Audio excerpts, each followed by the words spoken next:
พี่น้องวันที่2 เมษายน 2569ครบรอบวันเกิดคู่สลาคุณวุฒิคู่เพลงศิลปินแห่งชาติศิลปินของคนอีสานบ้านเฮาแต่งเพลงให้ศิลปินหลายผู้หลายคนโด่งดังพี่น้องเอ๋ยครบรอบจักปีเนี่ยแล้วเกิดตามประวัติคู่สลาคุณวุฒิเกิดวันที่2 เมษายน 2505พะนะว่า5กัน64 ปีเนาะพี่น้องเนาะอันนี้ภูมิลำเนาเป็นคนตำบลบุงอำเภออำนาจเจริญจังหวัดอุบลราชธานีในสมัยนั้นปัจจุบันนี้เพิ่นเป็นจังหวัดอำนาจเจริญแล้วเป็นบุตรคนที่4ในจำนวนทั้งสิ้น6คนของคุณพ่อบุญหลายและคุณแม่ก้านคุณวุฒิจบการศึกษาจากโรงเรียนบ้านนาหมอมาจังหวัดอำนาจเจริญแล้วก็โรงเรียนมัธยมที่โรงเรียนบ้านโรงเรียนป่าติ้ววิทยาอำเภอป่าติ้วจังหวัดยโสธรพระบาลนาต่ออนุปริญญาการศึกษาปกศสูงวิชาเอกวิทยาศาสตร์วิทยาลัยคู่อุบลราชธานีในสมัยนั้นจบปกศสูงแล้วก็สอบบรรจุเป็นครูครั้งแรกที่โรงเรียนบ้านไร่ขีอำเภอเลืออำนาจจังหวัดอำนาจเจริญแล้วก็มาสอบเป็นครูใหญ่ตำแหน่งครูใหญ่ที่โรงเรียนบ้านน้ำซับอำเภอเลืออำนาจจังหวัดอำนาจเจริญพระบาลนาบัดนี้เส้นทางการมาเป็นนักแต่งเพลงมาเป็นศิลปินเข้าสู่วงการเมื่อปี 2525 โดยการชักชวนของคุณปัญญาคุณวุฒิคุณวิทยากีฬาและลุงเพชรแหลมสิงห์แต่งผลงานเพลงชุดแรกเพลงสาวชาวหอเป็นอัลบั้มเพลงเป็นเสื้ออัลบั้มเพลงของลุงเพชรแหลมสิงห์เลยเด้เป็นนักร้องดังในสมัยนั้นพี่น้องบัดนี้นี่แล้วกันโลดเล่นในวงการลูกทุ่งมาหลายปีเติบพี่น้อง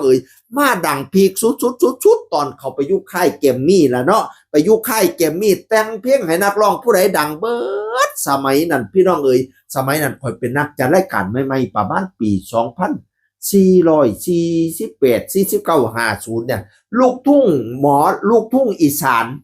มาเพลงลูกทุ่งอีสานแต่กี้มันสิมีลูกทุ่งภาคกลางค่ะลูกทุ่งภาคกลางสิร้องแบบว่าพุ่งป้วงดวงจันทร์ยอดรักสลักใจสายันสัญญาใช่นะคันลูกทุ่งอีสานนี่มันบ่ใครมีแต่ก่อนน่ะนี่ล่ะคุณครูสลาคุณวุฒินี่ล่ะมาปลุกเพลงลูกทุ่งอีสานให้โด่งดังในยุคนั้นพี่น้องนักร้องผู้ใดร้องเพลงครูสลาดังวัดสมัยนั้นพี่น้องเพลงที่สร้างชื่อเสียงในตอนนั้นจะมีเพลงของดังก้อนนั้นน่ะของศิลปินหลายผู้หลายคนเด้อที่เพลงเราแต่งให้น่ะเป็นต้นมามนต์สิทธิ์คำสอยเพลงดังๆนั่นจดหมายผิดซองแล้วก็ใช้ยามิดใช้กระทงหลงทางเมนมณีวันพี่เมาวันเขามั่นนี่เพลงนี้ดังของเมนมณีวันพี่น้องแล้วก็สำรามบุญลาภเขามีอะไรกันแล้วสายันนิรันดรลงเท้าหน้าห้องมี2ทูอย่างกันนั่นแหละแล้วก็สันติดวงสว่างเสียงแคนเอื้อนสาวเอาคอยสิเอาแต่เพลงดังๆเด้อกอดจักรพันธ์อาภรณ์บุรีเพลงที่ครูสลาแต่งให้ดังๆต้องมีสักวันใจสารภาพแทนความคิดถึงนี่ดังคักเด้อเพลงนี่เด้อแล้วก็เพลงของแดงจิตรกรสมัยนั้นคอยเป็นนักจัดรายการกระดังหัวใจคิดฮอดแล้วก็เพลงเมื่อแรงบางบ่นั่นแหละอันสาวมนต์รักสาวจวติพี่น้องชื่อเพลงมันน่ะแล้วก็เพลงอีหยังอีกก็ดังพาเล่าพารักน้ำตาพาเล่าฮักน้องได้2เมาโอ้ยดังหลายเพลงเด้อแล้วก็เพลงอีหยังอีกแดงเพลงดังๆหลายเพลงเติบอยู่ครูจัดสลาแต่งให้น้ำตาหน้าด้านมื้อนี้ผลงานเพลงของครูสลาเบิดล่ะพี่น้องแดงจิตรกรดังย้อนครูสลาหลายเพลงว่าต่อไปแล้วบัดนี้กับเพลงของปล่อยฝ่ายมาลัยพรเพลงที่ดังๆเด้อดอกกระเจียวลืมทุ่งแล้วก็ชุดดำสไปแดงดังคักเพลงนี่ชุดดำสไปแดงพี่น้องปล่อยไฟว่อนเพลงว่อนเฟ้นดังคักนี่กระไดแล้วก็8 2 หนคน2ใจดังคักเพลงนี่กระไดพี่น้องเอกพลมนตการดังนักร้องผู้นี้กระไดจากผู้สลาคุณวุฒิสัญญาปากคอนอวยพรคางหัว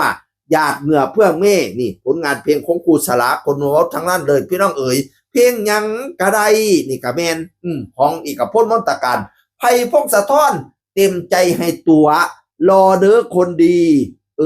อ้ายเพิ่งรู้หรือเจ้าเพิ่งท ดังเป็นตะไนของไผ่พงศธรหลายเพลงคือกันพี่น้องเอ๋ยแล้วก็เพลงของ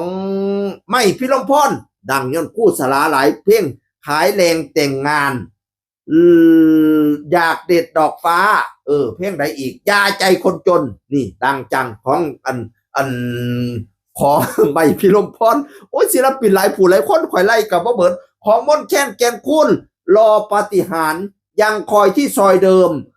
รอยเล็บที่ระลึกนี่เซิงค่อยสาวนี่ชีวิตเพื่อชาติหัวใจเพื่อเธอสิงห์ขนองลำนี่ผลงานของคู่สลาคุณวุฒิวันพี่น้องเอ๋ยของไม้ไทยใจตะวันพี่น้องเอ๋ยตั้งแต่อยู่กับลูกแพร่อุไรพรกว่าคิดฮอดสาวฟังล่ำแพร่ลักสนามรบอุ้ยบัดมาอยู่บัดมาอยู่แกมมี่กระแต่งให้อีกหลายเพลงเด้พี่น้องเพราะว่าสิเป็นเพลงอีหยังเนี่ยก่อนเดี๋ยวขอไล่เบิ่งก่อนพี่น้องเอ๋ยสแตนบายที่ไอฮักนักสู้หัวใจเซิงบ่ลืมก็ปลื้มแล้ว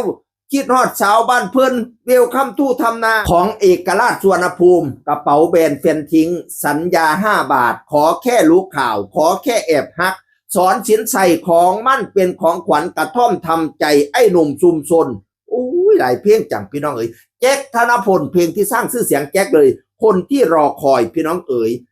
ใต้อรไทยแห่งหลายเพลงโทรหาเนี่ยเด้อสาวแก้มเดียงรอพี่ที่นครพนมขอใจกันหนาวกินเขาหรือยังตัวให้กินฮอดดาวเต้นมอดต้นอยู่ในใจเสมออุ้ยหลายเพลงจากกรรมกรแก้มแดงเพลงของตายดังย้อนคู่สลาหลายเพลงพี่น้องเอ๋ยนอกจากนั้นครูสลายังได้รับปริญญาเอกดุษฎีบัณฑิตกิตติมศักดิ์จากหลายมหาลัยพี่น้องเอ๋ยบ่ว่าสิเป็นมหาจุฬาลงกรณราชวิทยาลัยแล้วก็มหาวิทยาลัยราชภัฏอุบลราชธานีจากมหาลัยขอนแก่นพร้อมมอบปริญญาเอกด็อกเตอร์ได้เลย3กิตติมศักดิ์3ปริญญาเอกคุณพี่น้องเอ๋ยรางวัลนี่อาญะของครูสลาแล้วก็รางวัลที่น่าเชิดชูเกียรติอีก1รางวัลคือรางวัลศิลปินแห่งชาติได้รับเมื่อปีพศ2564สาขาศิลปะการแสดงดนตรีไทยสากลประพันธ์เพลงลูกทุ่งไทยนี่สุดยอดเลยโอ้สุขสันต์วันเกิดคุณครูสลาอยู่กับลูกกับเต่าเป็นโดนเป็นครูบาอาจารย์เป็นกกโป้ใหญ่เป็นกกให้หนาตุ่มลูกให้เป็นเงาตุ่มเต่าให้เป็นโค้งให้เจ้าเป็นโค้งไม่ซักลักให้เป็นลักไม่แกนเปลี่ยนให้เป็นแป้นแผ่นกะยุ่งมุ่งลูกมุ่งเต่าไปโดนอยู่กับลูกกับหลานไปโดนคุณครูบาอาจารย์แข็งแรงให้เจ้าแข็งปานผ้าให้เจ้ากล้าปานตะวันถึกแดดกะยะไม่เป็นไข่กะยะหมองสูดไปพ่นให้เจ้าพ่นมาไม่สูดไปไม่ให้เจ้าแตกยอดมากไปกะยะฆ่ามากกะยะของอย่าได้มนคือตองอย่าได้หมองคือเทาอย่าได้เก่าเสียสีให้บ้านนั่งดีสีใสซองพละกำลังปองไพ่ตองอย่าได้มีสุขะสุขิหล่นกำลังคนหล่นลื่นอายุยืนหอลอยจนจิ้นศาสนามันยืนแข็งแรงเด้อคุณครูเสียงคือคนกระบอกสุฟังสวัสดีครับ